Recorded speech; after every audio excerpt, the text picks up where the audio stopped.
Coming up on Gamers Week podcast. Okay, our story today comes from golfnews.com. Have you ever rage quit a video game? The anger you feel is just the tip of the iceberg. Just the tip. Yeah, I was waiting for that.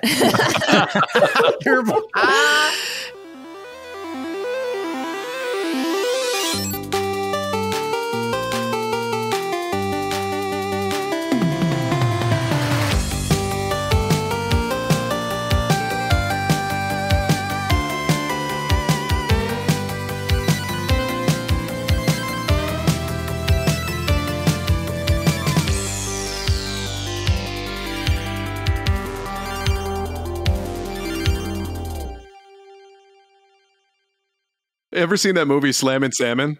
Yes, I love it. Oh, it's so good. You people have seen so many more movies than me. I listened to that whole entire episode. Like, I know none of these movies other than The Lost Boys. And I realize I know The Lost Boys because Donnie has talked about it. Please tell me you like it. Please tell me you like Lost Boys. Please tell me you like Lost Boys. I haven't watched it, Donnie. I suck. I'm sorry. Well, no. You don't suck because you haven't. You can't pass judgment on it. So okay, you're fine. Fair. But I can. No, you. Welcome to Gamers Week podcast. Like the name says, we analyze the best, worst, and weirdest headlines of the past week in the video game industry. This is episode 14, and today is Wednesday, March 23rd, 2022. My name is Donnie G. Retro, and I will be one of your hosts this evening. My two other co-hosts really need no introduction, but one of them already has the air conditioning on, and the other one is sitting in sunny Florida right now. I feel called out. Well, now you know who's got the air conditioning on. We've got Ryan and Blue. How are you guys doing tonight? I think we should start off the show by saying that I hate you. Oh, wow. I have had the Spice Girls in my head all day thanks to your post earlier. And I do not appreciate it. Everything, all my joy and pain. We really need a Dave Grohl Spice Girls matchup. And I think I can write. I mean, actually, we don't. The songs write themselves. Right. I need to hear what you guys would think, like later on in the episode or whatnot. Which one of the Spice Girls songs would work best with a Foo Fighters song? Oh, we can't do Nirvana? I will kill you. Some things you don't mess with. It's the sacred music. Yes, it is. So Blue hates me. Ryan, how you doing tonight? I feel like gatekeeping. So for those of you who don't know, we do, of course, our patron-only uncut podcast, and Donnie expressed his desire or lack of desire for the use of the word gatekeeping. It's his trigger word. It's not my safe word. It's my trigger word. So tonight we have a very special guest with us. She's a hit on the retro video game scene out in Portland. She's a doctor.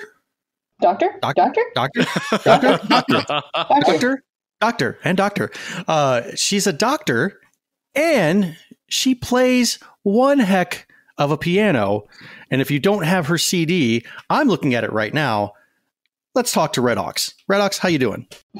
Thanks, Donnie. You're right. I am a doctor, but not of the medical MD type. I'm the doctor with the PH of D type. I'm still a doctor. So closer to the doctor with the many TV shows, but also in healthcare and nursing. So thank you. Thank you for the kind introduction, you guys. I've been really looking forward to being on your show. This is my favorite podcast to listen to of the week, and something I look forward to every Friday morning with my family as I drive them to school, and it's a delight. So, do you ever flex on somebody with the doctor thing? Like, it was like, actually, it's Dr. RedAux.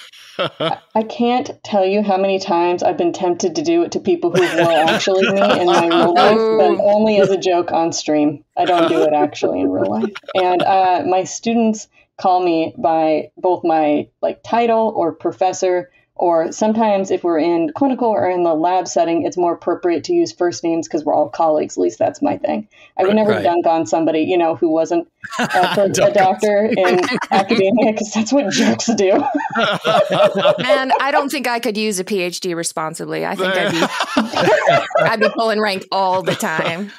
It's Dr. Evil. I didn't spend 4 years at Evil Medical School. Exactly. Yeah.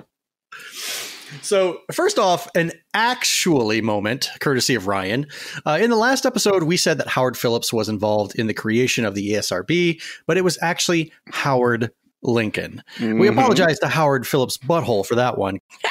I wish I didn't read the show notes beforehand so I could actually laugh harder at that joke. You actually read the show notes? I know, right? Look at me. I'm like a big boy now. No. When we were actually discussing it, it's just like it kind of rolled off the tongue. Oh, yeah, it was Howard Phillips. Oh, okay, Howard Phillips. Because the Howard it's kind of still fresh in my mind of talking about it. Obviously, right. The last name wasn't. But, two Howards, it's like, okay, it's easy to get those guys mixed up. For the record, though, I was correct. It was Howard Phillips who said, don't bring over lost levels as Mario 2. You are absolutely 100% right. Howard Phillips was a game tester. Yep. And he basically played every game that came through from Japan. And he had the little segment called Howard and Nestor in the Nintendo Power. That's right. Magazines. Yeah. So let's move on to our reviews, reactions, and requests. Gaming Gain says, I found myself answering out loud when you all were talking about entering video game magazine contests. Entered every Nintendo Power contest for the first year or so the magazine was in print. I did not win. Ever. I feel your pain, Gaming Gains. I feel your pain. Winnight12 says, coffee and a new episode of Gamers Week podcast has now become my morning ritual on Fridays. Let's go. Love it. Woo. That sounds a lot like my morning Friday ritual. I get the first 5 minutes to myself, and then I have to back it up and start with the intro music when we get in the car. Like, I just didn't listen to this 5 minutes of the podcast, so it's all fresh. Yep.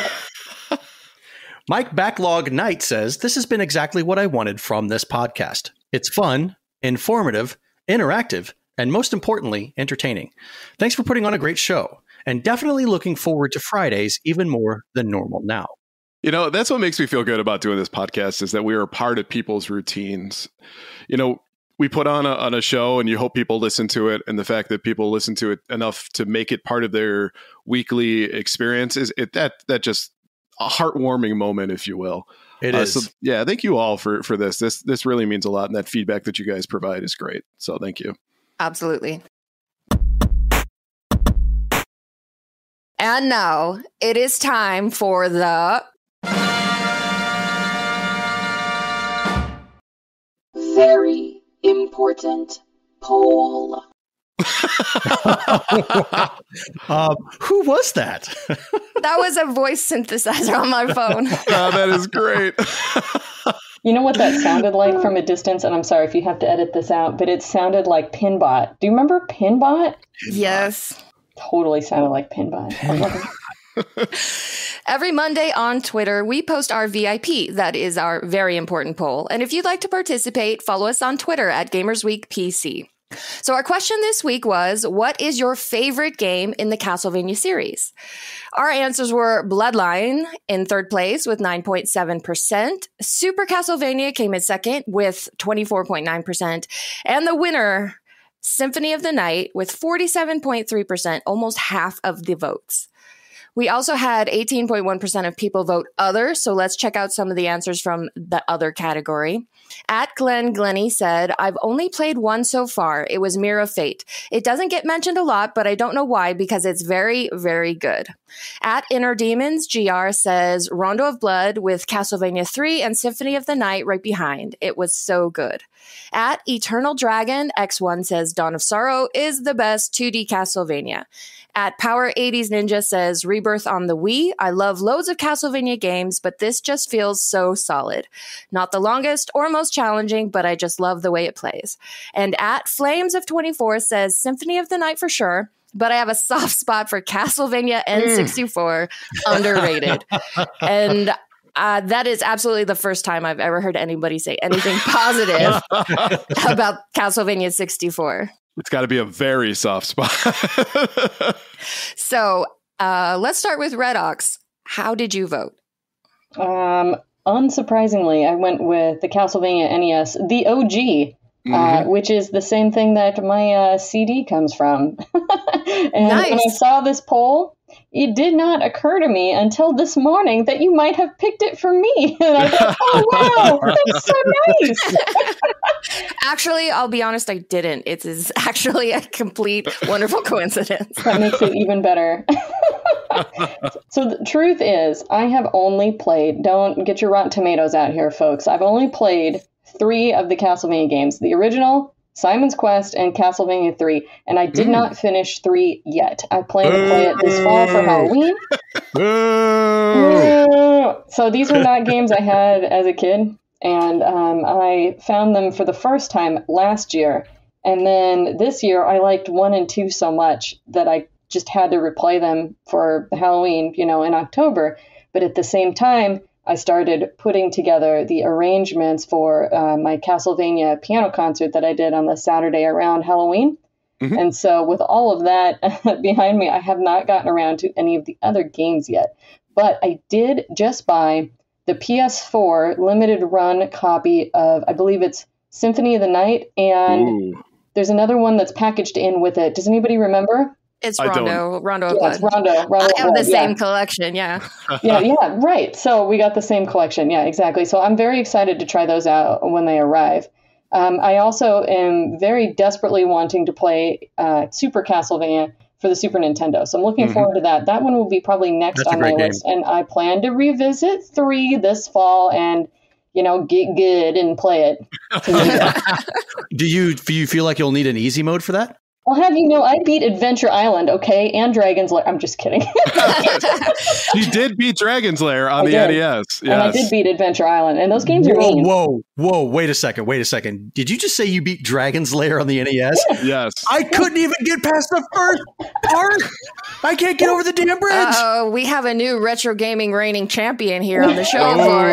It's no longer Donnie G. I don't have any world records. Oh God, that's such a shot in the heart. Hey, but like we talked about before, everybody can't be good at everything. So you're going to meet people who have conquered one game while you're sitting there banging your head over trying to get through the quick shot. Excuse me. Exactly. That's what I just said a while ago. This is quick shot all over again. Okay, Brian, how did you vote? So I'm actually in the same boat as RedAux here. I didn't have Castlevania as a kid. I was actually not even aware of it until I started watching Angry Video Game Nerd, who is, of course, a huge Castlevania fan. So when he's talking about Castlevania, I'm like, what is this? I have no idea. But obviously, in recent years, I've gotten a chance to try a lot of those games. For one, Red, if you are into the standard kind of setup that's for the NES games, if you like that, Bloodlines actually might be one that you want to check out before you jump into like Super Castlevania or Symphony of the Night or any of that stuff. Wait, jeez. What? It's Super Castlevania. You're telling her to hold off on Super Castlevania. I am. I'm going to say Bloodlines is probably closer to what she's used to, right? It's like a 16-bit version of the old NES games, right? You don't have like the whippy, or what is it? The wiggly whip, right? Wiggly whip, yeah. Into shape. Shape it up. Exactly. So it follows the feeling. And Bloodlines is a fantastic game. So that will definitely not disappoint. But for me, it's the first Castlevania game. And that really has to do with the RGB high score contest. Watching people speedrun that game made me such a fan of it. I mean, not only just the music fantastic with that game, just the different settings, weapons, the bad guys that you face, especially the boss fights, those are all really intricate and really well done.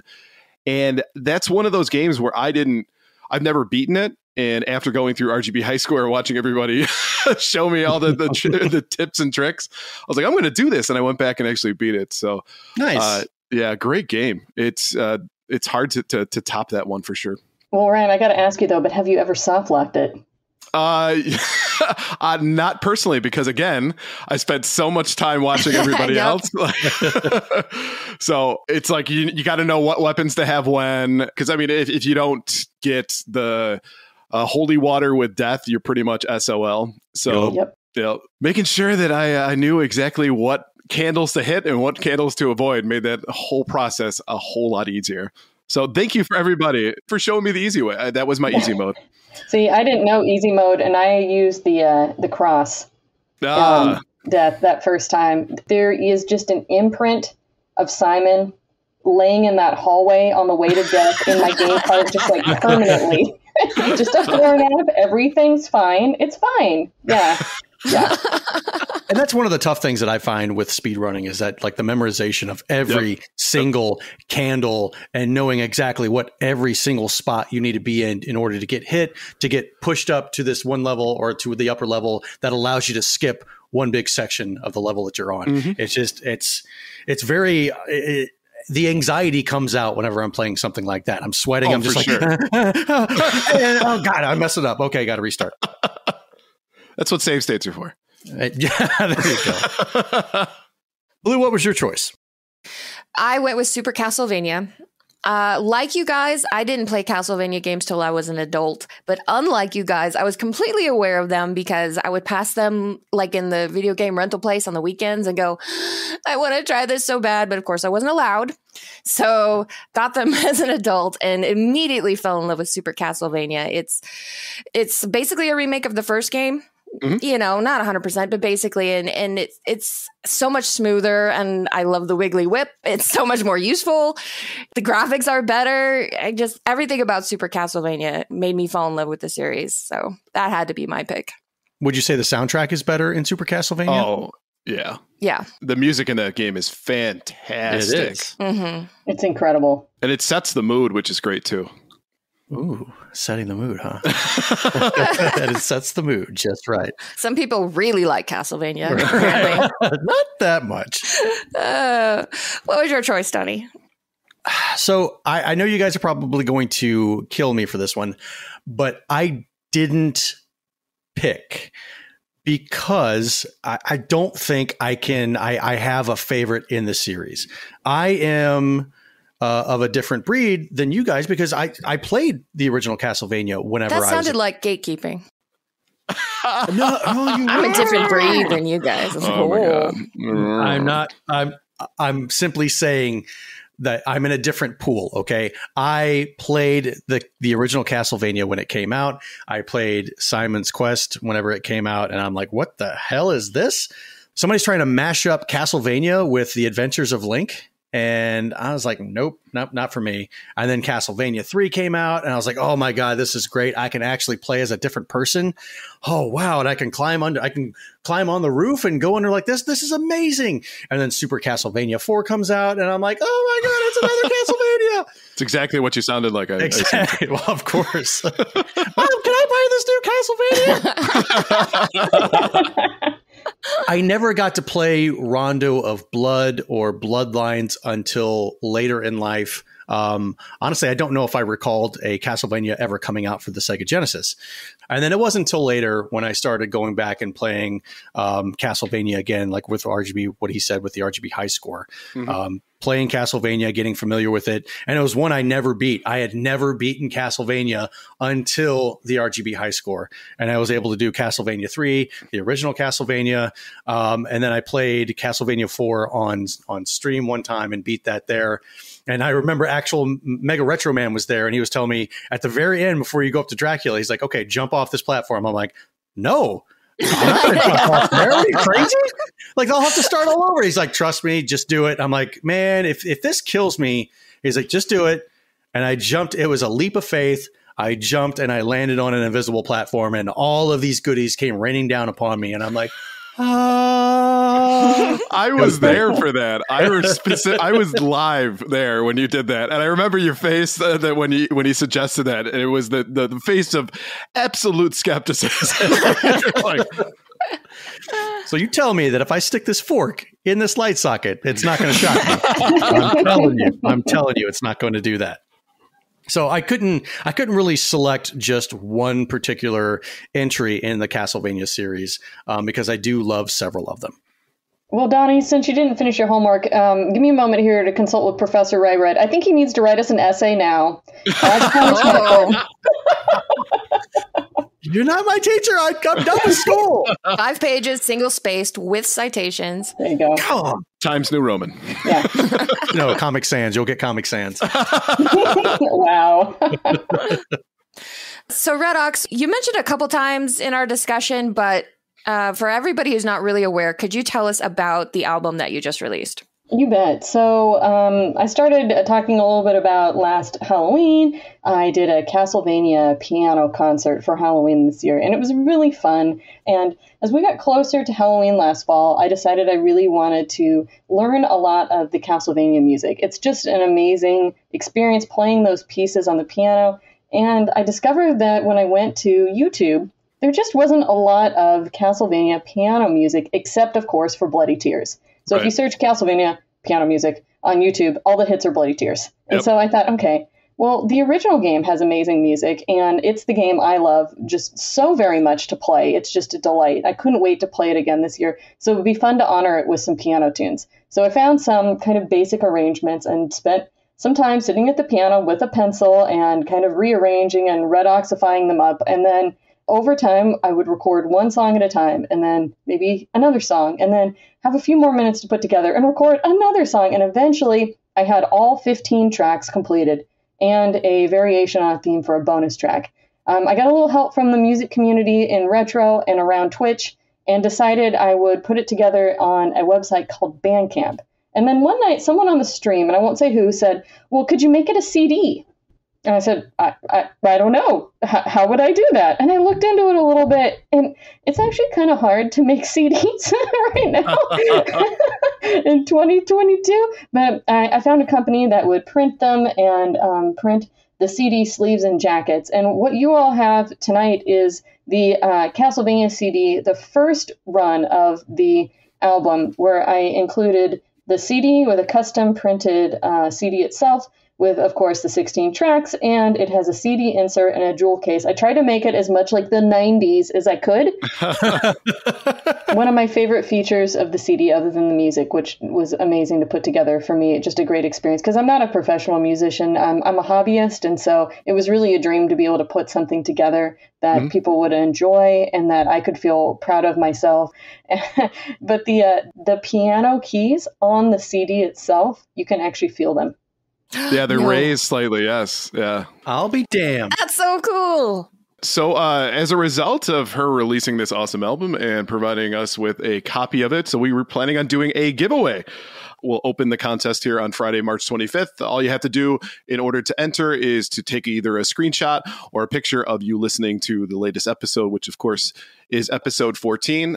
So again, all you have to do is reply to @RetroGameBrews on Twitter if you'd like to be a part of the contest. And we're accepting entries all the way until Tuesday, the 29th. So super excited for this. So why don't we go ahead and shout out our patrons for this week. We couldn't do what we do without the help of our gorgeous patrons. Here are the generous folks supporting Gamers Week on Patreon. Claimant71, Great Saiyan Man 81, BNT Zilla Guy, Geek With That, Crunchy Kong, Sheriff Snacks, Frank Grande, Producer BTW, Steven Sand, Terry Kinnair, Ducks in Disguise, Jim and Colleen, Games with Coffee, Davey PGH, the RedAux PDX family, including Shannon and Luke. That's right, the Zach, huge thanks, Random Retro Dude, Princess Kitty Mew Mew, Mega Retro Man, Emo-esque, Ryebread's #1 fan, Fruitcake's #1 stan, and the Wizard of Zardoz. If you'd like what you hear today, and we really hope that you do, please consider joining us on Patreon. Your support helps cover the cost of producing the show, as well as other cool stuff we'll be doing like prizes and giveaways. You also gain access to our weekly patron-only bonus cast called Gamers Week Uncut, Patrons with Benefits. Visit patreon.com/GamersWeek or follow the link in the show notes to learn more. Now let's jump over to the headlines for the week. Our headline segment is proudly sponsored by the Retro Game Club podcast. It's a fantastic family-friendly retro gaming podcast. In each episode, Rob and Hugh pick 2 games to play and discuss, as well as news, interviews, and other topics. They've just released their episode 117, where they talk about how a GameCube and a Game Boy Advance SP had a baby and how the Switch can play PS Vita games. Visit them at retrogameclub.net or follow the link in the show notes. And I have a ton of questions about that topic. Right. Switch PS Vita games. When we're done here, we're all going to go listen to the episode. Exactly. Red, you want to take the first topic? You got it. From Eurogamer, Intellivision's troubled Amico gets official unboxing, but still no hint of a release date. Okay. Intellivision has released an official Amico unboxing video, insisting it continues to push forward with the troubled console's release, despite the project having now been delayed 3 times and a recent SEC filing suggestion that the company may not be able to operate beyond July. Intellivision's newly released unboxing video sees Chief Technology Officer John Alvarado showcasing a fully functional Amico console, supposedly intended to be shipped to Hans Ippisch, President of European Operations, for demonstration to European partners. Alvarado offered no hint as to when the beleaguered console, initially unveiled back in 2018, might finally find its way into purchasers' hands, but in a separate message sent to those who pre-ordered the Amico thanks VGC, CEO Phil Adams said the company is currently in negotiations with potential investors and acquirers, and that during this process we continue to push forward with Amico. That would seem to suggest a full launch is still some way off. Amico's repeated delays have inevitably led to some doubt over the console's future, and concerns only grew after Intellivision was forced to admit it had significant debt in an SEC filing shared in February, revealing it might not be able to operate beyond July 2022 if it was unable to secure additional funds, despite 6,000 pre-orders for Amico still being unfulfilled. Oof. Yikes. So many problems here in these 2 paragraphs. So I have to say, did any of you all go and watch the unboxing video? I did, yes. We did. I tried my best. It was so boring. When we spend 2 minutes showing that we can go into different languages, all I needed you to do was show that there was a bunch of languages you could use. I didn't need you to show me in every language possible. If you don't have a lot to show off, you really gotta, play out what you have. It was the most incredibly bland and just completely tone deaf unboxing that I had ever seen from a professional company. And then 2 things really stuck out. So when they were showing the exterior packaging on the box, it had all of these sort of like target statements that clearly pointed to me who they were trying to reach. It says on the side of the box, no graphic violence, bad language, or in-game purchases and ads, right on the side of the box. And then there was another one about, this is a great family-friendly platform. And I thought, okay, so this is like, we're trying to get a hold of some folks who think video games are evil, but for some reason, Amico, Intellivision is not. Like, are you kidding? Does it come with free Candy Crush? Like, what is going on with this? It came with a free cornhole game. I saw that. Right. Yes, it did. I'm just astounded at this product. I can't even believe it. So, no surprise that it's not doing well, I guess we could say. To be fair, they did tell the investors in the SEC filing that they have no idea how to market it. They have no idea what they're doing. So that checks out. Yeah, checks out. Mm-hmm. And like Tommy's big thing from the start was that he wanted to go back to his old days of couch co-op with his friends and that kind of thing. And the Intellivision was originally the way in which he experienced gaming, and he loved it. And he wanted to make this a family-friendly affair. And honestly, in this day and age, who's that target market? Out of all of the gamers that we know, this is for families that don't game currently. Is that right? And here's the problem with that, in my opinion. Switch has got, Nintendo Switch has that market 100% cornered. Absolutely. They got the flagship characters. They've got Pikachu. They've got Blue Pikachu, aka Sonic. They've got. Shots fired. They've got Mario. They've got everybody. Out there, that was someone's trigger word. I'm just kidding. Games with Coffee, don't hate me. I'm teasing. I'm going to have to put trigger warnings all over this episode. It's all your fault, you guys. I'm having too much fun. Okay, so, but truly though, I mean, the plan for trying to acquire some of the family-friendly market makes sense to me. But sure. I just feel like the way that they've gone about it just shows that it's so tone deaf, like Blue said, that they have no idea what they're doing. And that tracks, because truly there is a market for couch co-op. It's sure. Families who want to have a console for their kids to share. And the Switch does that so much more accessibly for families. It's just a lot easier to do. And so they needed to come up with something very unique if they were going to target it that way.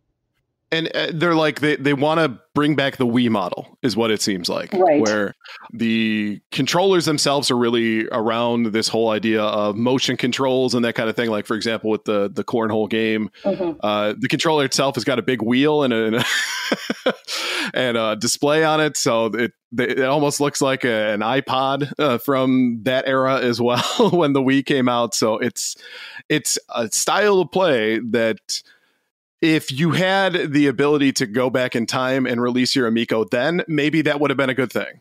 But we exist in the future now. And the other part to that as well is that it's the niche gaming community in which people are aware of it. If you were to ask anybody on the street, have you heard of the Intellivision Amico? They look at you like you got three heads. Exactly. So that marketplace that they're trying to go for, they're not reaching out to those folks. This is not the era to force people into couch co-op, forcing people to come over and hang out with you. Right. And exactly. we're well past that. So we're not stuck in the 90s where you're going over to your friend Ryan's house, plopping down on his couch and playing your Intellivision. Were we doing that in the 90s? Well, I don't know. You have to ask Ryan. Ryan, did you have friends come over and play your Intellivision? Not my Intellivision. Yeah, I did. I had people come over and we played Super Nintendo. We used to have parties and stuff, right? Yeah. It's just, I think in this day and age, it's forcing that aspect on people. And I think people are kind of pushing, they're going against that. Because what have we learned about people just popping into your house right now? Like, I was in the neighborhood. I stopped in. No, you're not. Nope. Sorry, you're not coming in. And not to mention that this is during a pandemic where people are afraid to go over each other's houses. Right. Perfect timing, Tommy. Perfect timing. Not so good. So, yeah, this is basically being marketed to, if you look at the Venn diagram of this target demographic, it's serious retro gamers who have name recognition for the Intellivision. Right. But are also conservative enough that they don't already own a console and they hate graphic violence and they hate ads and microtransactions. And then, but also have small children who might want to play with them and still actually be amused by playing cornhole. Right. Instead of doing it out in the yard because video games are evil, right? Because that's in that same, there's too many mixed messages here. You can't we have nostalgia for classic retro gaming on the Intellivision when we were kids, and also violence in video games is evil, all in the same sentence. Right. The overlap in that Venn diagram doesn't exist. And only 6,000 pre-orders? That seems like it's a small number to me. That's a very small number. I mean, gosh, it doesn't even come with a blood code. Come on. 6,000 pre-orders. I think maybe even the Virtual Boy did a little bit better than that. Nice. Ooh, the Virtual Boy. Yeah, I'd take an Ouya over this. Right. I would. The controller at least seems normal.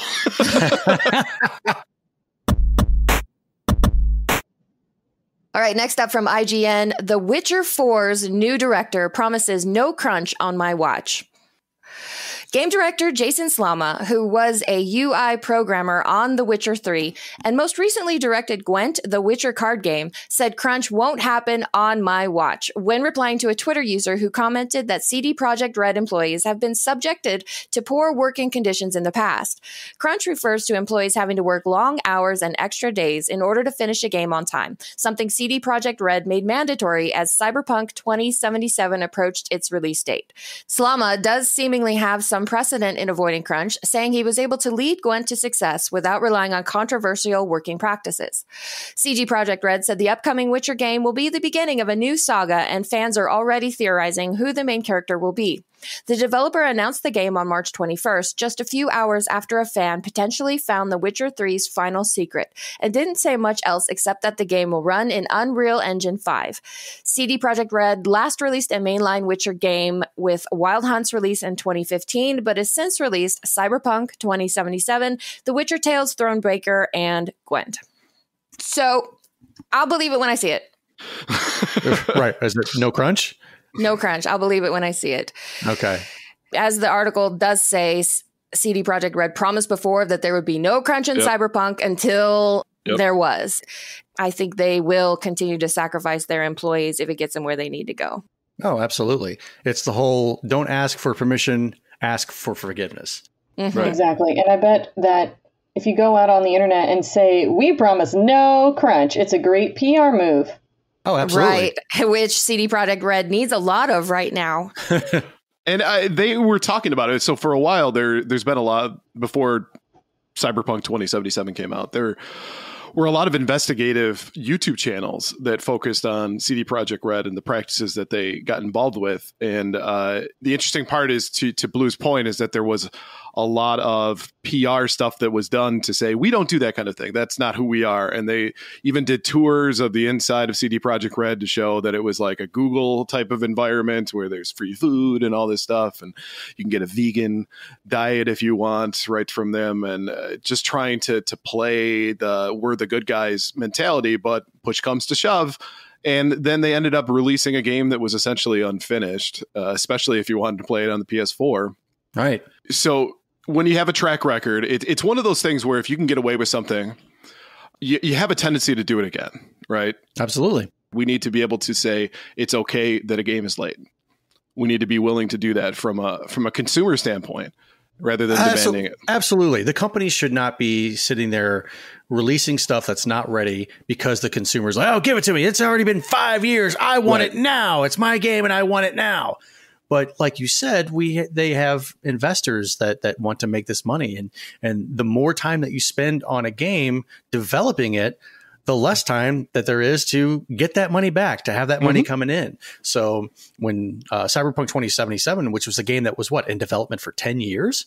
Yeah, easily. Mm-hmm. And had plenty of delays already. Right. I think at that point they were probably just like, you know what, we've already put so much money into this, and it's supposed to be the biggest thing. Yeah, we can probably release it with a few bugs.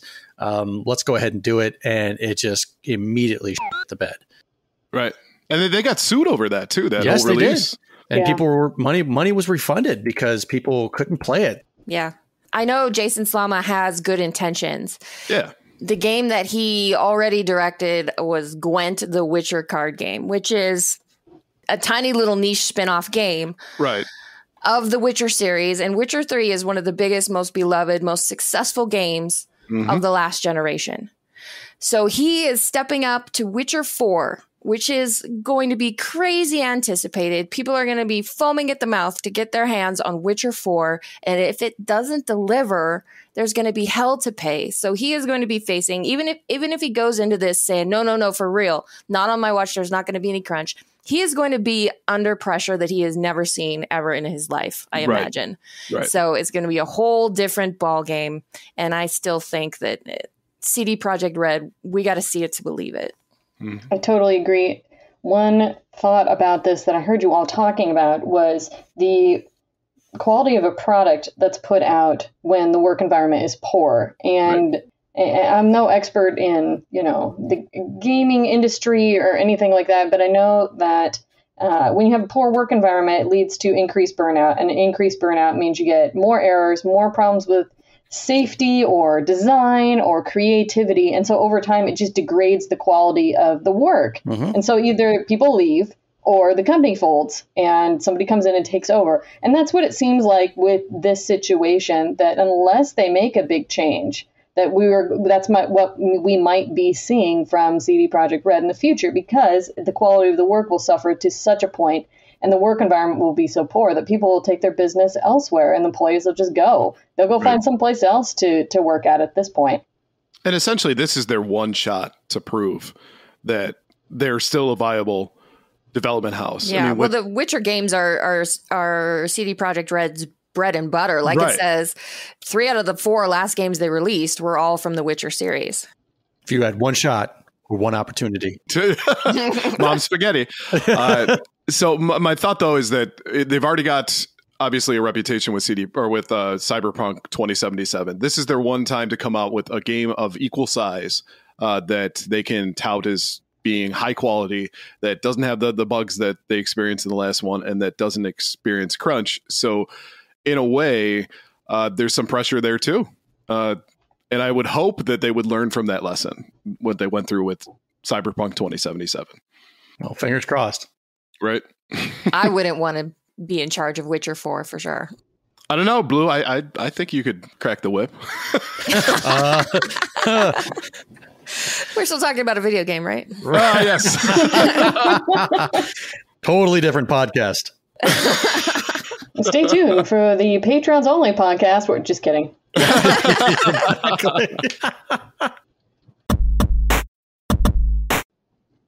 All right. So next up from Games Radar, PS5 Pro rumors resurface with claims of possible 2023 launch and doubled performance. The long-rumored PS5 Pro console could arrive in late 2023, boasting roughly double the power of the original.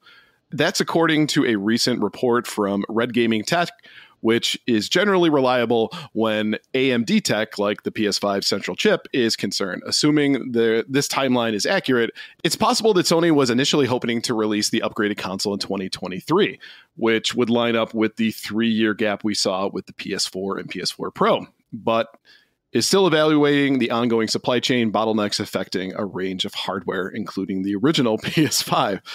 It may sound odd to hear that Sony's considering another console launch when most people still struggle to find a regular PS5 in stock, myself included.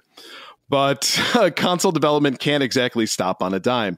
If a PS5 Pro is indeed on the way, we can assume that Sony has been working on it for years behind the scene, and it stands to reason that the company would really only be able to adjust the production space it already booked. The PS5 Pro is also said to have been designed to improve the experience with PSVR 2, which has been confirmed but does not yet have a release date.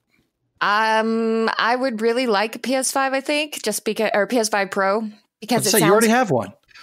I need another one. I need another one. I need one for upstairs because it's really, it's annoying to go downstairs with the peasants. It is.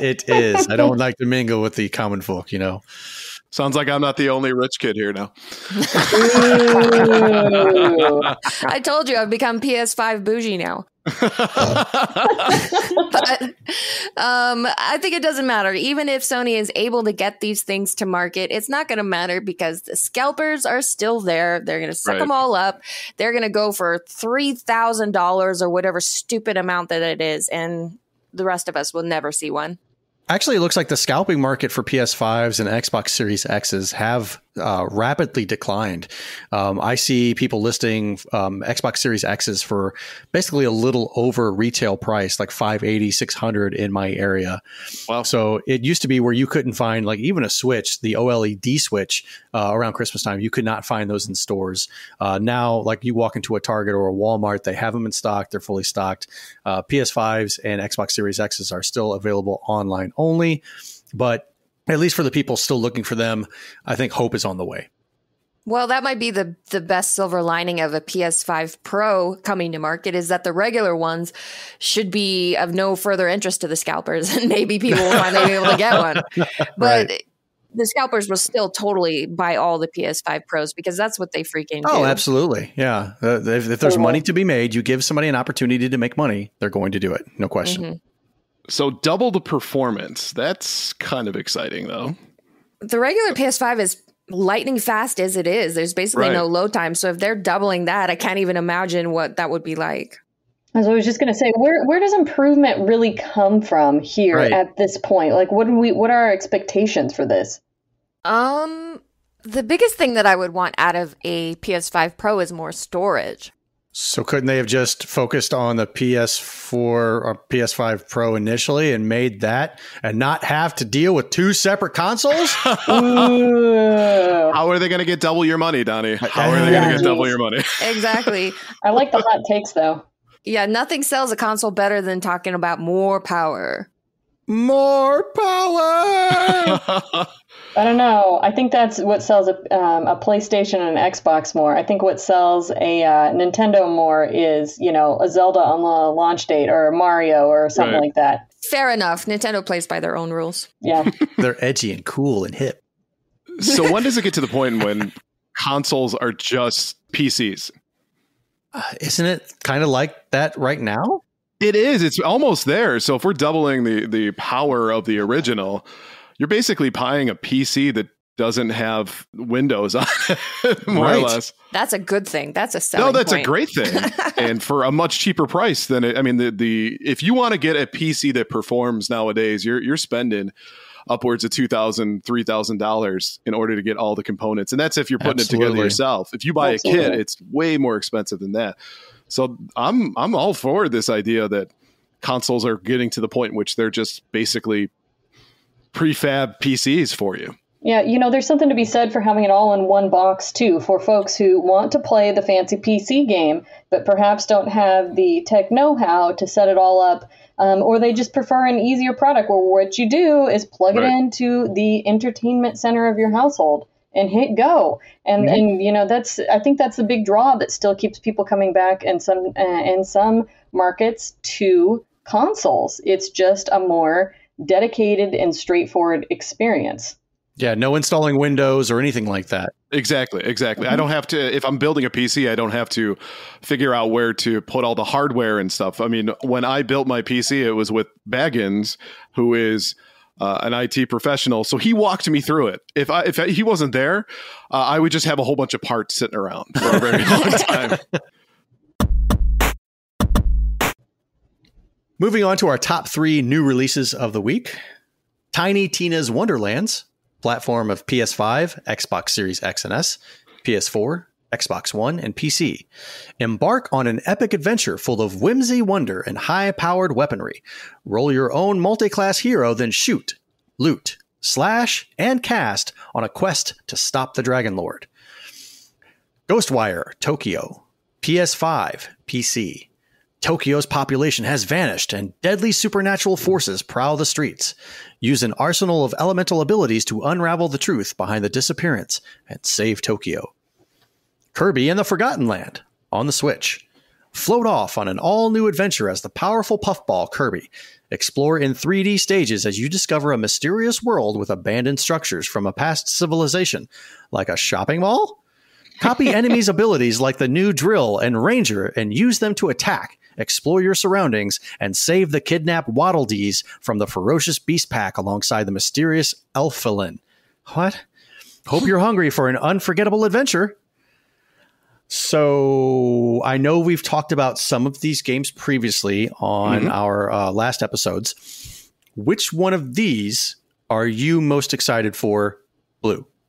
I'm really interested in Ghostwire Tokyo.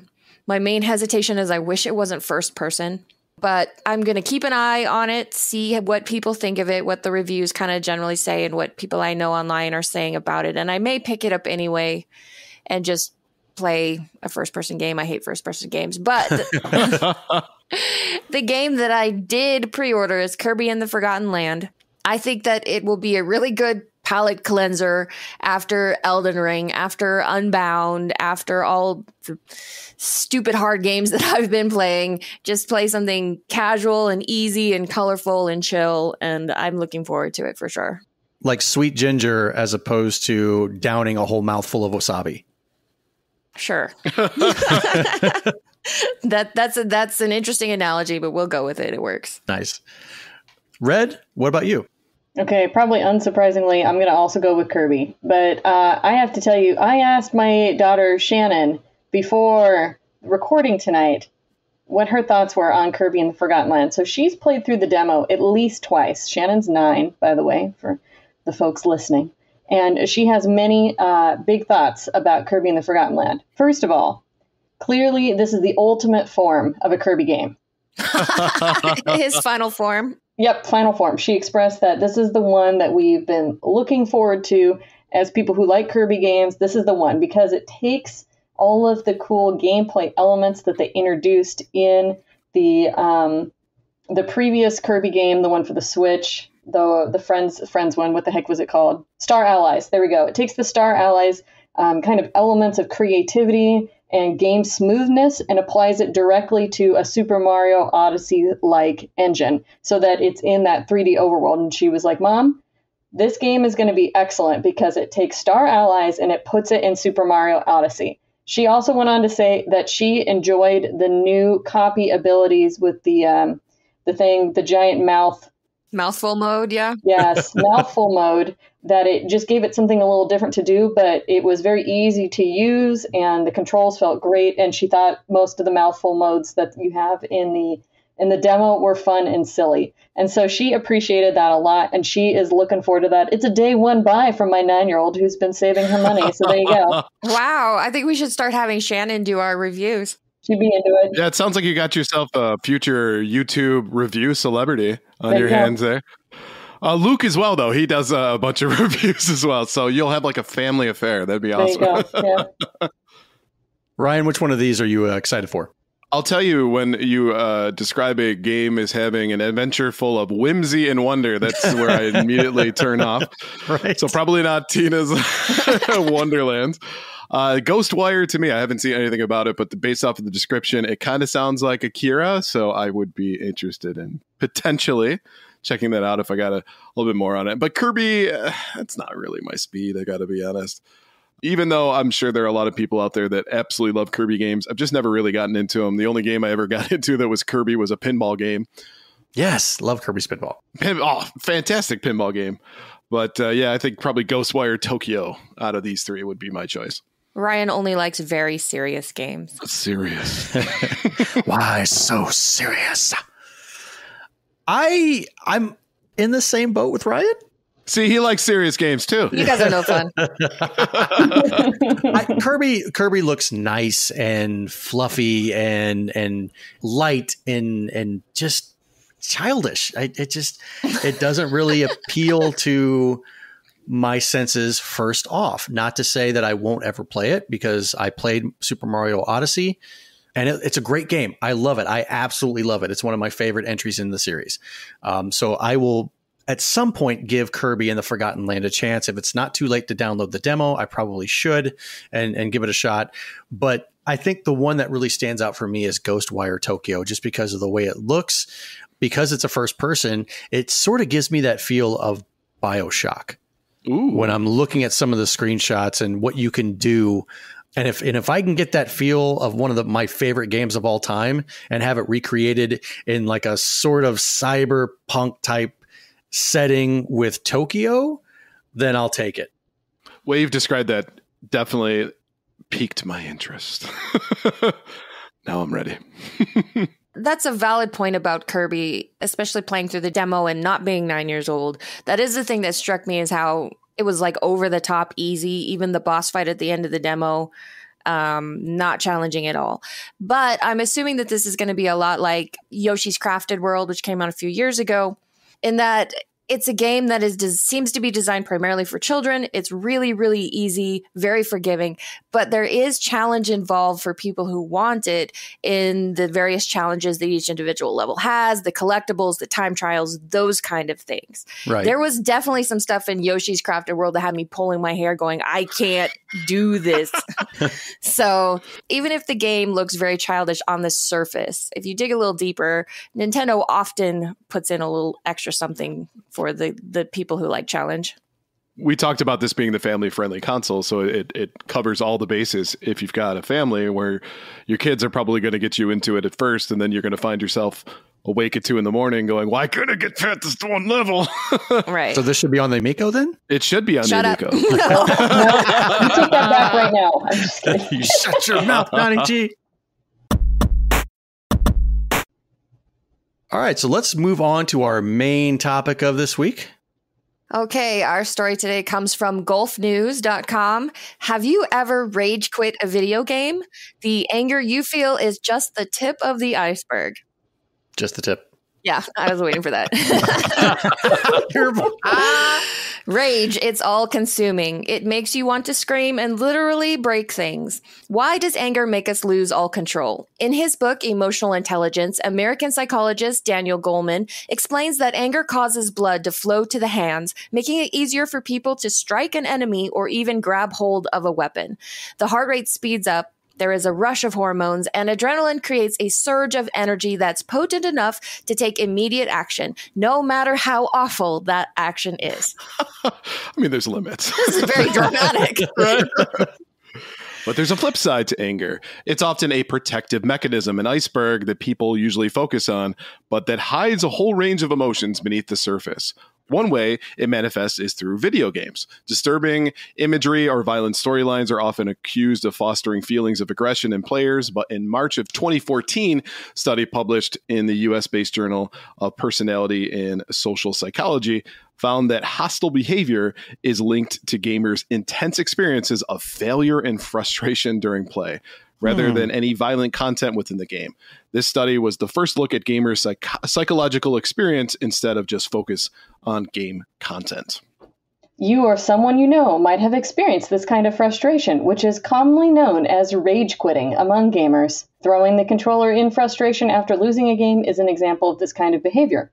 Researchers found that it wasn't the storyline or imagery, but the lack of mastery over the game's controls and the difficulty players had in completing the game that led to feelings of rage. It's why seemingly non-violent games like Tetris or Candy Crush can leave players just as aggressive after a poor round of gaming. I have never heard of somebody rage quitting Candy Crush. Apparently you don't work at a telecommunications company where you have to replace someone's phone because they chucked it because they didn't make it past the level. This is fair. I do not. Yeah, I don't know how many times I would run into somebody who was like, I got a cracked screen, so I need to make an insurance claim back in the day. Oh, well, what happened? I got a little mad while I was playing Flappy Bird or yeah. So it's real. That is definitely a thing. I've never rage quit before in my life. Bull. Oh, what? Absolute Why would you call me out like that? One thing we need to do before the end of this discussion is go around the circle and everybody tell their best rage quit story. Love it. Here for it. There you go. So, RedAux, I know that this is more in your wheelhouse than in ours. So what are your thoughts here? Well, I was very excited about this article because at first glance, it had a whole bunch of just kind of clickbait words slapped together. And I was like, yes, let's pick it apart. Let's go. I'm always excited for things like that. But a couple things stand out. What does rage quit mean? What about emotional intelligence and anger are we talking about here? And then it had this sort of, but there's a flip side to anger. It's a protective mechanism piece. Like, okay, where are we going with this? So a lot of assumptions in this article, but it's a good discussion topic because I think about how video games evoke an emotional response and whether or not we consider that to be good or bad. And there's been a lot of bad press over the years about how video games lead to violence and all these aggressive tendencies, and they're so addictive and right? So I was just flipping through a couple of Google searches online, and I came across a 2018 systematic review published titled Video Games for Emotional Regulation, a systematic review. Over 58 articles compiled in a systematic review. And what that is just, it's a review of a group of articles that meet certain criteria in science. And it appears to be a psychology and potentially sociological background. And what was neat about reading about these through this systematic review, it was a discussion on what I was not super familiar with called emotional regulation in the field of psychology. So it's the theory that over time, as we grow and develop as humans, we develop certain abilities to regulate our emotions. We can self-monitor them. We evaluate and reflect on our experiences over time, and we sort of embed that into our personalities and who we are. And one tool that we found over the years for emotional regulation may, in fact, be video games. Some of the findings in this systematic review is that video game play among kids and through adulthood may help us as humans. It may be a tool in our toolkit. It's not the only way, but it may help us regulate some of our emotional experiences in low risk and safe ways. So I was thinking about this the other day. Have you ever had a really frustrating workday, and then you came home and you're like, heck, I'm going to play some Mega Man or some Castlevania. I'm going to play something that's a platformer. It's tricky. I'm going to die, but it has sort of a reward system in it that makes me feel good, even when I'm feeling frustrated when it's getting hard. Has anybody ever done that? I know I have. Oh, absolutely. Yeah. No, I come home and play something easy. That's another thing, though. That's another flip side of that. So I used to have a really frustrating day at work and be really excited to go home and play some Dragon's Lair because then I could take all of my frustration out on Dragon's Lair. Wow. And it was really cathartic in that experience. And I think that sometimes we associate rage quitting with just negative behaviors. Rage quitting can also be, I'm going to say, a positive behavior. It can be a good way to self-regulate. You're like, I'm done with this. See you guys later. Bye. Click.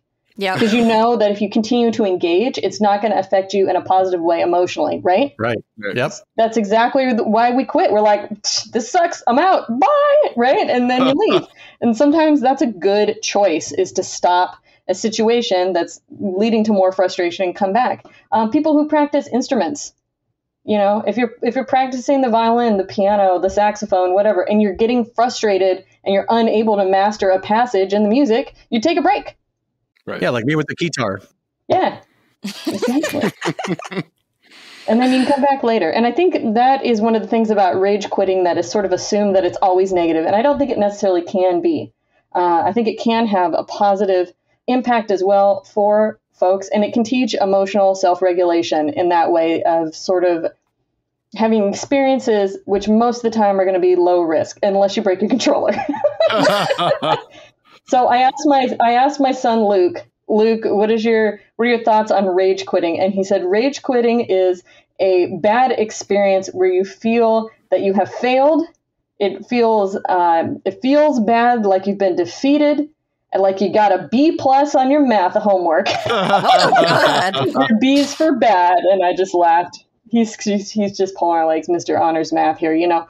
But the experience of rage quitting, or just quitting when things aren't going well, it's low risk in video games. You can pick it right up and play it again. And so the next thing he was talking about doing was, well, you know, when we lose in Rocket League, maybe we don't play today, but we play tomorrow. I love that. I love this idea of reframing rage quitting as a positive thing. Mm-hmm. I mean, at least with rage quitting, it just depends. Like, you're right. You can pick it up again the next day after you've calmed down. You just got to hope that you haven't strained any type of friendships with any sort of name calling or anything like that, to where it's like, oh, I can't really talk to this person anymore because I just called them so many names under the sun. Right. But I think that's where the regulation part comes in, right? It's not just emotional intelligence of knowing your own thoughts and feelings of people in the room, but having some regulation over it yourself too. And that translates, I think, to life as well. Right. If you're going to be in situations that you're frustrated, especially when it comes to being a professional, working in the real world, if you will, some of the best time, and I think actually Howard Scott Warshaw, when we spoke to him, he talked about this idea of rumination time, stepping away from a project that you're not seeing the end of the tunnel quite yet, and separating yourself from something that's potentially a negative emotion, rather than soldiering on and continuing to try to do something that is frustrating you and will only lead to less quality of work. What you can do is come back to it with a fresh set of eyes. And it's kind of interesting that gaming teaches some of those life skills, especially for young folks. Yeah. So let's hear some rage quit stories. Okay. Donnie, go first. Why do I gotta do it? So, and it's funny that you've mentioned Tetris, okay? Because after coming out to PRGE in 2019 and seeing Red in the flesh, I got to watch our friend Mega Retro Man participate in the Classic Tetris World Championships. And I'm sitting there in awe and just like, I'm watching the pieces come down. They start on level 18 and I'm like, you know what? I can never do that. I really can never do that. It's just moving too fast for me. My brain doesn't make decisions that quickly. Well, when I got home, I started fiddling around with it. You know, I was like, I put it on level 18. It started raining down. I'm just like, no, oh my God, what's going on? Nope. That's not for me. Well, then I went back to it the next day, and the next day came and I went back to it, and then the following day. And then I started practicing and getting better at it. And now I can hold my own with level 18. I transitioned to level 19, 20, 21, 22. But there are times when I make stupid decisions with it. And I have broken 3 original NES controllers. Oh, man.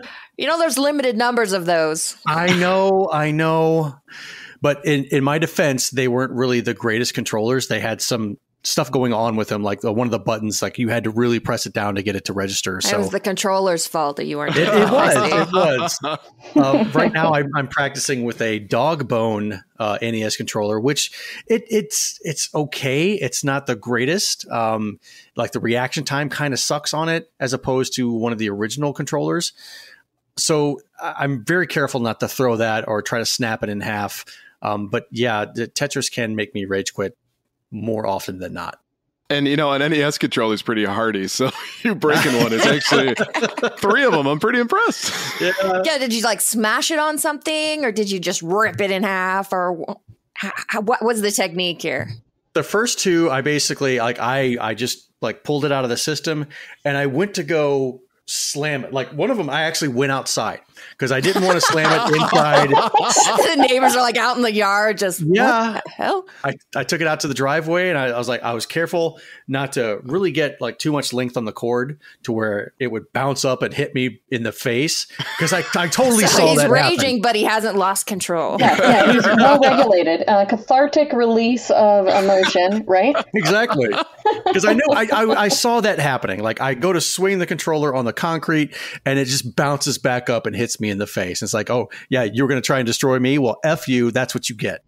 So I basically just kind of made it short and I was like, bam, away from my face, and it totally obliterated. And the one of the pieces that was laying there, I just went up and just kind of crushed it underneath the heel of my boot. Take that. Right. The last one, I kind of just put it over my knee and just snapped it. And I was like, man, now I got to go fish through my tub of controllers for another one. I was like, man, I really got to stop this. Oh man, I've seen Davey snap a Genesis controller in half with his hand. Yes, that's kind of impressive. Yeah, well, the ones he was using, because he knew that NBA Jam was going to be one of those games, he bought some knockoff controllers, so they weren't quite the sturdiness that you would get from a normal one. But he actually put it in a picture box and framed it along with his copy of NBA Jam for the Genesis. Oh man! Oh, I like that. That's a good idea. So, Ryan, what's your story? What's your rage quit story? So I was playing in my own RGB High Score tournament for Punch Out on stream. And my controller, I'm going up against Super Macho Man. And, normally with an NES, it's the reaction time's pretty good, right? You press the button and it happens. This controller in particular was just not reacting to the punches. So when he would do the big roundhouse one, sure enough, I'd just get knocked down. So I put the stream on pause and did basically what you did in your driveway. I did in my room and did like a big, like mace club swing with it in the ground and exploded. And then I grabbed another one, plugged it back in, and no one was the wiser as to what was happening. Nice. Well, now everyone knows. Your secret's out. Yeah, the secret is now out. I've put the cat out of the bag, but I went on to beat Macho Man after that. So it allowed me to calm down, have a little bit of the cathartic moment of F you controller. And yeah, it worked out fine. But yeah, I was so mad. Blue, what about you? So the closest I've ever come to really losing control is probably when I was 13 or 14. Was playing Lion King on the Super Nintendo and was at the waterfall part. And I couldn't do it. I've been trying for 3-4 days in a row, just could not get up the dumb logs in the waterfall. And I remember I died and I took the controller and I slammed it against the floor, the carpeted floor. And then it bounced up where I caught it and I slammed it again. And then my stepbrother walks in. He's 3 years younger than me or something. And he says just something snarky, some smart ass thing. And instantly I am off the couch. My fist is pulled back and I am just going to end his life. Oh, wow. The coroner is going to have to identify him by his stupid bull haircut. I am going to erase his existence.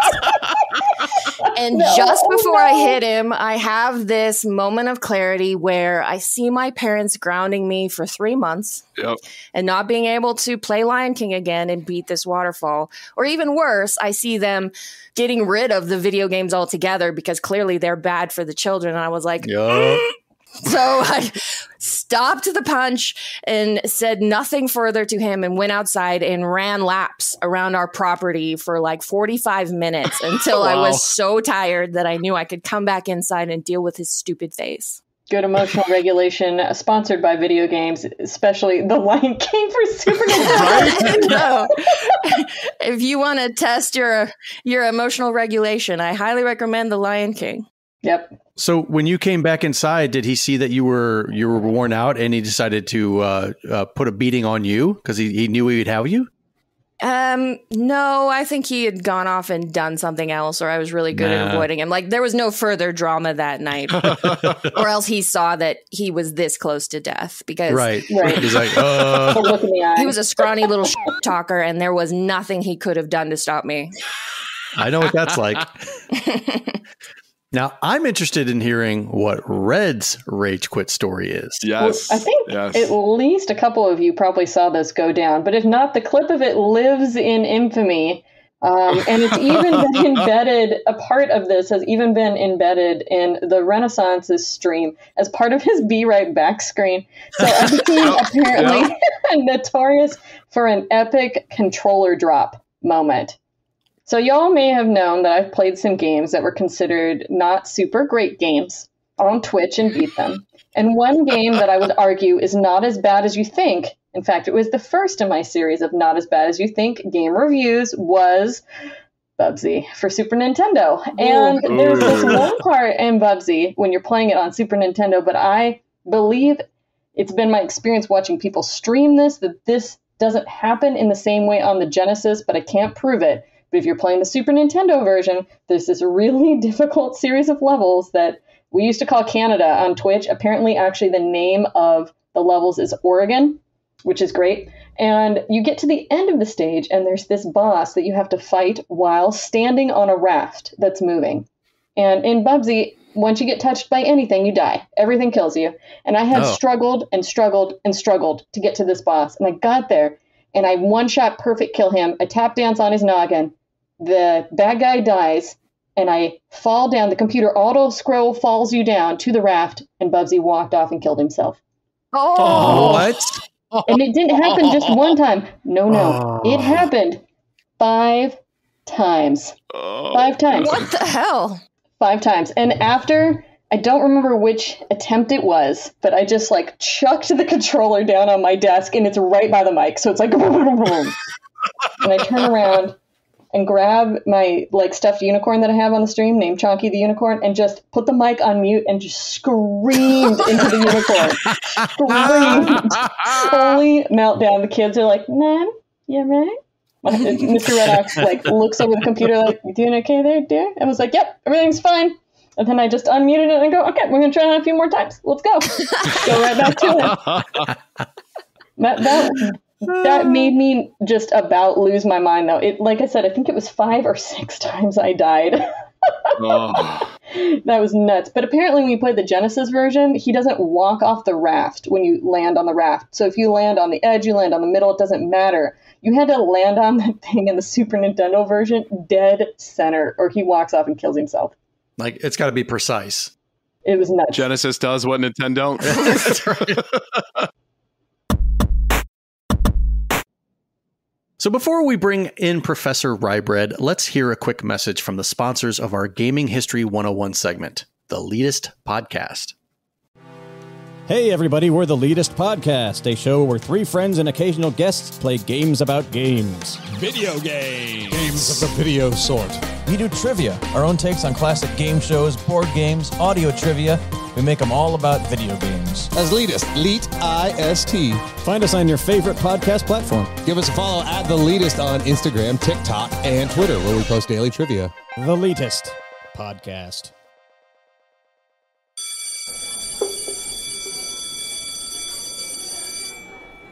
Thank you for coming, students. Please take your seats. Welcome back to Professor Ryebread's Gaming History 101. In today's lesson, we will discuss a game that almost never was and had to change drastically in order to be released. And we'll be discussing the development history of Mother 64, also known as Earthbound 64.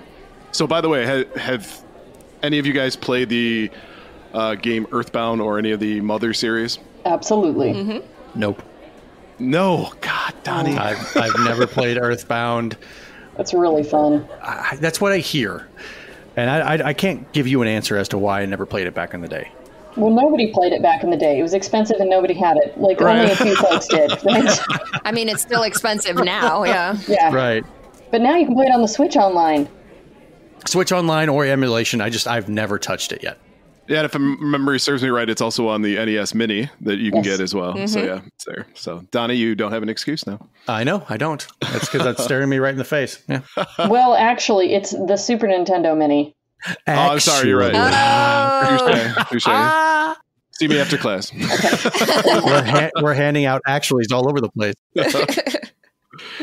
So the question is, why cover this today? So for one, it's a hot topic among North American gamers of the Earthbound series because we never saw an official release of Mother 3. So there's certainly some controversy behind that. So, but it's also an example of a myriad of games that never saw the light of day despite being developed for years. In fact, there's a lot of prototypes that end up coming out of games that people never got a chance to play and almost were finished. And so this is another example of what that, the development history behind that and how that came to play. And then finally, it coincides with the development of the N64 disk drive, which we may do an entire series on or session on that add-on alone. So some interesting stuff coming from that.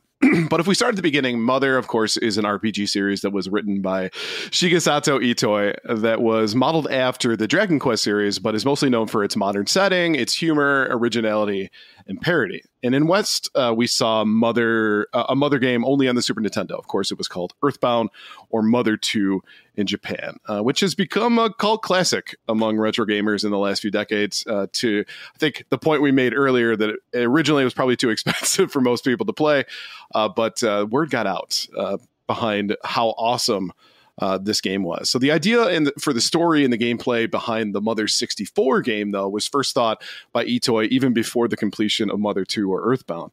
He saw that most of the RPGs at the time were more like road trip stories where players spent a limited amount of time in each town before they moved on to the next part of the adventure. And in fact, that's a kind of a staple that happens even today. But Itoi envisioned an RPG where players would play it mostly in the same location, develop a story through interactions with the townsfolk, looking to progress the story through interactions rather than events themselves. He was actually quoted as saying RPGs were basically road movies, and the main characters would set out on a journey and go from town to town. By laying this in a spiraling fashion, RPG structure would start to resemble a simple board game. So it was actually his inspiration for this story came from a book that was released at the time by Agota Christoph, which was The Notebook, not the one that most of us know from the movies. This was not Nicholas Sparks, The Notebook. This was a different story. But basically, the novel follows the escapades of these twins, Lucas and Klaus, which are separated from their mother during the Second World War, and they're adjusted to their new life at their corrupted grandmother's house. And Itoi liked it so much, he actually ended up using the same character names for Mother 64 itself. So he went to the head of Nintendo and said, "Hey, I've got this great story. I really want to do this." While Mother 2 was still being produced, and he basically said, "Stop what you're doing right now. Finish Mother 2. We'll get to that later." And once Mother 2 was completed in 1994, development for Mother 64 started immediately. Wow. So Itoi was into this. He wanted it to go. But originally it was going to be on the Super Nintendo, and it was going to utilize the soon to be scrapped Nintendo PlayStation CD-ROM add-on, because he envisioned a world that was much graphically enhanced, and in itself it was a wildly ambitious game that consisted of 12 chapters and would require players to play 40 to 60 hours to complete. So at that time, that was a lot in order to go through a game, right? That was something that was basically unheard of. And a lot of that, of course, has to do with the amount of space that's available to players on a particular cartridge. So he was looking to make this an expansive game. So eventually what ended up happening is he decided it would be better for the N64 disk drive. We're starting to see a pattern here, right? We're picking the wrong consoles to go with, right? Because the disk drive obviously didn't release in North America and had limited release in Japan. But the game's graphic and content were just too large for a regular N64 cartridge. Similar to what I think we've always discussed in the past, that Final Fantasy VII couldn't be released on an N64 cartridge unless they gave you 21 cartridges in order to play the whole thing. So what you look at it from that point of view is that essentially proved to be kind of a fatal mistake for Mother 64, as the disk drive, like we said, soon sold poorly in Japan and was never officially released in the West. However, there is an example of it that was found by a gentleman by the name of Metal Jesus Rocks. He actually has a copy of one that was supposedly going to release in the US. So it was like a North American version, but I think there's only one or two that were ever made. But the interesting part is the development for the game ramped up pretty quickly in the mid-90s, and there were live demos of this game. Now, Mother 64 eventually becomes Mother 3 years later on, so they use the same story for that. But the visuals of this, if you look at some of the things that they released as far as pictures of the actual gameplay, it looks very similar to the polygonal view that you get from a game like, say, Final Fantasy VII. Right. So this was going to be 3D polygons that were actually smoother looking than Final Fantasy VII. And the world was kind of an interactive 3D space versus being like a top-down view that you see from most of the Mother series. So they had live demos of the game at Space World conference in Japan in 1996 and 97. And a magazine was quoted as saying it was many times more impressive than Final Fantasy VII. So hot take. Yeah. So, however, neither of these conferences allowed players to actually play the game. So that what they were is demonstrations of what you could do, but they weren't the actual game itself. So nobody could really get their hands on it. It wasn't until 1999 at the Space World Conference where players were first allowed to play a 10-minute demo of the game itself. So there are people who have actually played this game. And the reviews were mostly positive, but some players were kind of disappointed that there were so many cutscenes, for the first 10 minutes of the playthrough. And the battle system consisted of a confusing rhythm-style attack gimmick, right, where the player used instruments to attack the bad guys, and you had to press the buttons at a specific time in order to play the right notes. So think Guitar Hero, but with an RPG. And to me, that's such a crazy off-the-wall battle system that they had for this. But they were convinced that this was going to be a part of it. And if you think about it, too, from the Mother series, sounds are actually music and sounds are a big part of the story. So absolutely. So that kind of falls in line with what you saw in kind of the past when it comes to Earthbound. Now, the production of the game, unfortunately, was mired with problems. Even saw the absence of Satoru Iwata, who was one of the game's producers. He produced, obviously, Mother 2 as well. He was big into that. Who at one point was hospitalized due to stress. He had been promoted, and therefore he had a lot of things going on. So he actually had to go into the hospital because he was stressed out. Eventually, they decided to switch the game back to cartridge only because the disc system obviously wasn't doing very well at the time. So that meant they had to actually reduce the graphical capabilities of it and limit the chapters from 12 down to 9. So it wouldn't be the full game. It's actually reminiscent of the game Secret of Mana, which was released on the Super Nintendo. That was originally developed for the CD-ROM add-on, and they actually had to cut out a whole bunch of the game in order for it to fit on a Super Nintendo cartridge. So, with the GameCube around the corner, it was decided that Mother 64 was no longer a viable option for the company, and it was determined to be at least a year left in development in order to finish the game. So in August of 2000, they had to announce that it was officially canceled. Oh. Yeah, and that's the worst part about this. People have been working from 1994 all the way to 2000, 6 years of development, and it was canceled because of the fact that they moved on, right? Right. They had started development with, obviously, the Super Nintendo. Through the entire existence of the N64, they were still developing it. And then when the GameCube came around, they just said, hey, you know what? This is probably not a good space for this. So sounds like they didn't use the crunch method. Right. Oh, man. Yeah. However, though, in 2003, Nintendo decided to start developing the game under the name of Mother 3 for the new Game Boy Advance system, keeping the story and the characters intact. So if you do want to play the story of the game and the way it was set up and kind of the environment, you can certainly do that by playing Mother 3 on the Game Boy Advance. The unfortunate part for us in North America is that's not available. It was never officially released here. There's a lot of speculation as to why that is. So one of the bigger problems that you run into is that there are certain characters in the game that are transgender that aren't seen in the best light. So that's probably something that is holding it back from getting an official release from Nintendo. Still, I think I want one. I want a copy of Mother 3 official, like a limited run game if it has to be. I don't care. I still want to be able to play this game. Now, you can play it obviously with like an English patch and stuff, but it certainly takes a lot of effort in order to get that done. But it's great that this game finally came out. But the worst part is that it was never intended to be like a 2D top-down RPG. It was intended to be a 3D world to experience. So lost out on that quite a bit. But in kind of summation here to wrap things up, some things are just not meant to be. But don't be afraid to recycle old ideas. I obviously want them to still release Mother 3 in the West. Nintendo, if you're listening, you know what to do. But the whole point is that sometimes if it's not fit for now, it can be fit later on. So if you got content that you're working on, it just doesn't seem to come to fruition. You don't always have to give up on it. Proto Man. Right. Oh, stop. I'm just waiting for it. Who's going to say it first? He pitched the softball and I hit it. Bring it back. Yep. Bring it back. Proto Man. Moving on. Thank you for attending today's lesson. By the way, huge thanks to Echoes from motherforever.net for providing much of the research for today's lesson. And just a reminder, if you have any ideas for a story you'd like to hear from us, send us a message to gamersweekpodcast@gmail.com, and we will potentially feature your suggestion.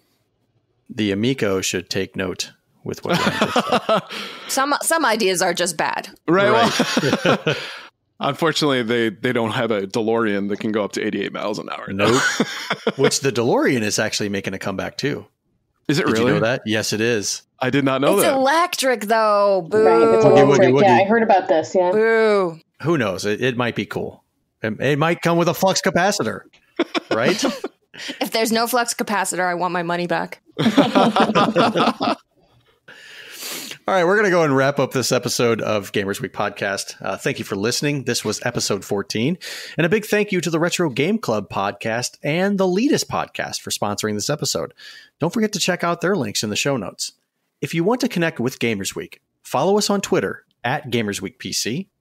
Email us at gamersweekpodcast@gmail.com. Visit our merch store at, are you ready?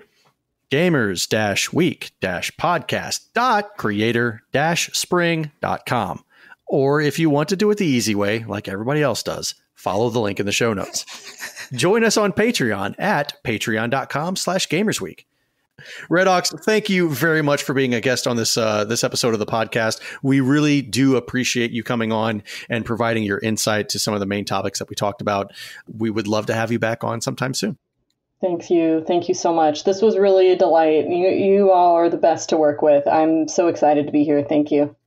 And please, everybody, if you can, check out RedAux PDX's Castlevania CD. It really is amazing. Yes, we'll have links to everything in the show notes. So you can check her out on Twitter, you can check her out on Twitch, get her CD, and whatever else she sends me. A MySpace account? That too. Is MySpace making a comeback? It's coming back, baby. It's coming back. Thank you, everybody. Have a good night. Bye. Take care. Bye-bye. Bye-bye. Bye. No Proto Man.